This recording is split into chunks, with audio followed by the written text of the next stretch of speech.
Khuni Jheel. I know it's not spectacular, but again, like I said, the idea is the stories around what you see here. All of you can hear me? The name Khuni Jheel comes from the fact that bodies of enemies were constantly dumped here. So once the rebels had the run of the ridge, it was the British who were killed and dumped. And once the British had the run of the ridge, it was obviously the rebels who were killed off and dumped here. So that's why the association, it's bloody association, yeah, full of violence.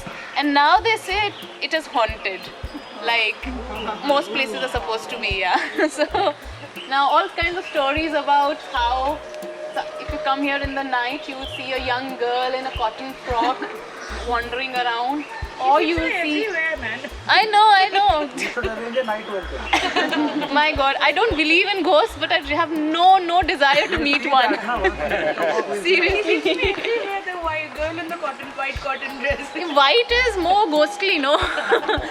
Pink cotton dress wouldn't look nice. It would be too festive. And of course the headless soldier, he's also here. Oh, yeah. On his horse, brandishing a sword. So all That is quite a famous British thing. yes. Yeah. Yeah, so if anybody wants to find out the authenticity of the stories, they are most welcome. I have never verified them. I have no desire to be chased by a headless man brandishing a sword. So, and these stories are actually everywhere, so one really doesn't know whether it's actually the case. Talking about stories around 1857, you all know that a lot of role was played by rumor and superstition in how the events played out in 1857. Yeah? In fact, the spread of the revolt also among the rebels is often attributed to rumor. Yeah? Somebody heard something about something and they passed it on to their friends, their comrades. Yeah?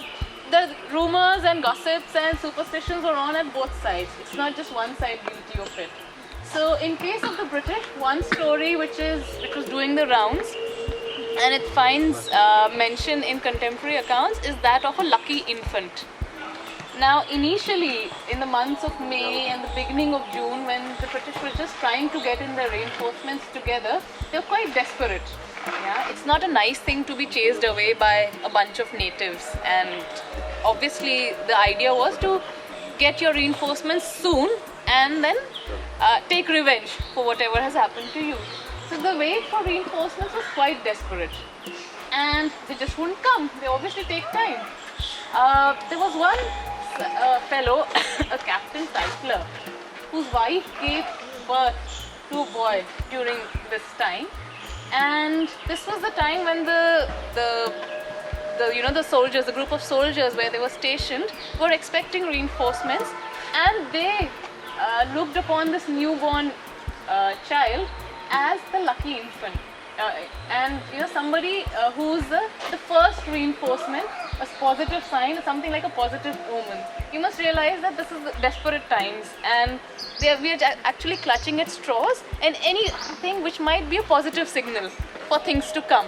So the birth of this child is seen as a lucky omen. He's christened the Stanley Delhi Force. Imagine having a name like that.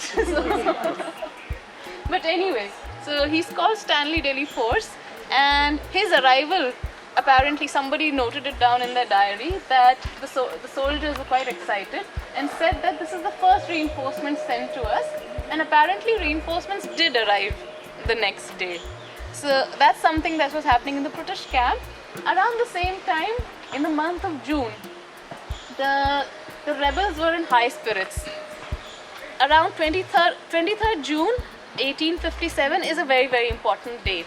It's the 100th year of Battle of Plassey. So if we recall our history lessons in school, Battle of Plassey was fought in 1757, and it's considered a turning point in both Indian and company's history, because the company managed to defeat the Nawab of Bengal and through that victory acquired a lot of powers without responsibility, of course. Yeah. So it's considered a key turning point in company's rise to power and its way to become a colonial power.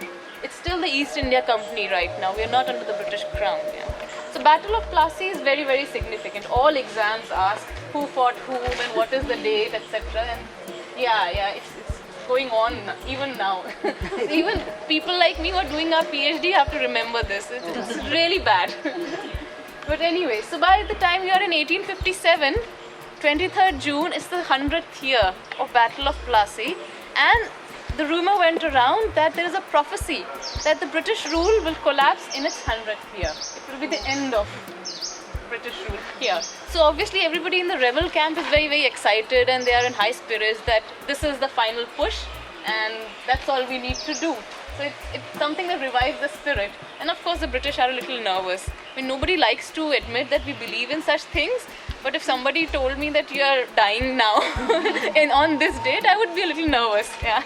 So that was the idea, and these kinds of stories are all around, everywhere. Yeah. It did not collapse. We know that the British rule went on for several more years. Yeah.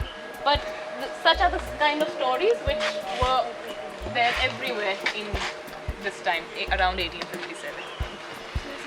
Are the bodies or the carcasses of the soldiers who were dumped there, are they still there? I doubt it. I doubt it.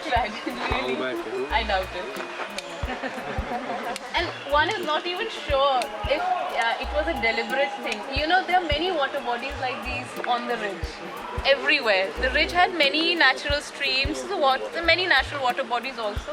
And you would, frankly speaking, dump dead bodies anywhere, whether it's ground or water. They were probably cleared away after some time, or just, decayed away. I don't think there are any more. I have no desire to hunt for them. Only the ghosts are there now.